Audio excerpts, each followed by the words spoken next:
kong ilakad for conversion. Salamat po. Oh, aha. Iko-convert yung Christian patungo sa Islam? Well, magsusumiti lamang po kayo ng sinumpang salaysay diyan po sa local civil registrar kung saan nakarehistro ang birth certificate ng bata. Manalangin po kayo ng gusto dito po sa inyong gagawing conversion. Okay, kunin ang pagkabay ng Panginoong Diyos dito sa isyong ito. Maraming salamat. Ora, 5 minuto, makalipas po ang 10 ng umaga. Si Batas, Attorney Batas Mauricio pa rin ang inyong nakakasama sa DYKA 801 kHz live and direct mula po sa Catholic Media Network ng San Jose Antique. Ano pong karagdagang katanungan, ipinapasa po rin kay Batas, Attorney Batas Mauricio sa 0922-833-4396.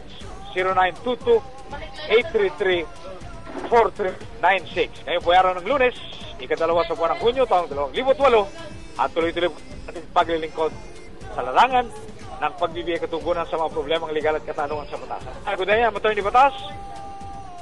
Ask ko lang po, dati na po ako nag-work sa SM, mga year 2006.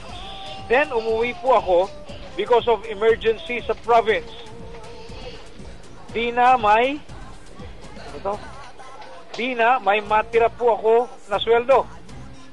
May natira po akong sweldo sa manager ko, di pa po nire-release kasi kailangan ko daw mag-file ng resignation. Nasa province ako. Mari-release po ba ito?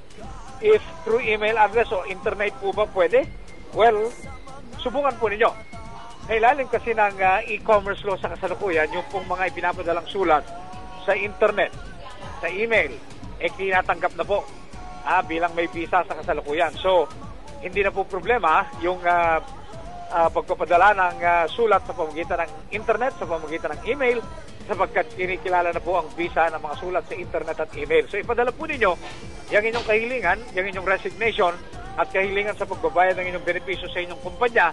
At pagkatapos, i-print po ninyo. Magkaroon kayo ng hard copy ng in-email ninyo sa inyong kumpanya. Para na sa ganun may katibayan kayo. Lagyan nyo ng petsa kung kailan nyo in-email. Lagyan nyo kung anong email address ang ginamit ninyo sa pagpapadala ng nasabing email na yan para sa inyong dating employer. Alright? Salamat sa Diyos. Alas 19 po ang ating oras.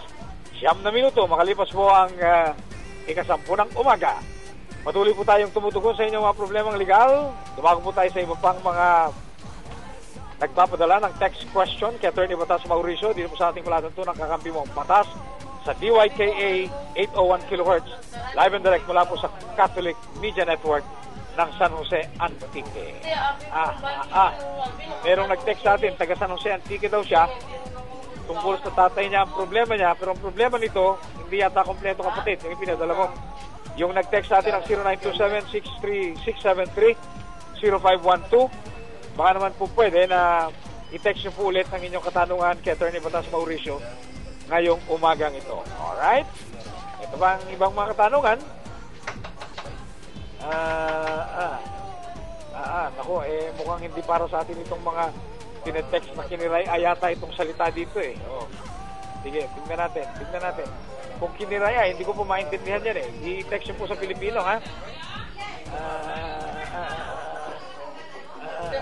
Ako, hindi ko mabasa ito. Hindi ko po mabasa ito. Hindi po kiniray si Batas. Hindi rin po Bisaya.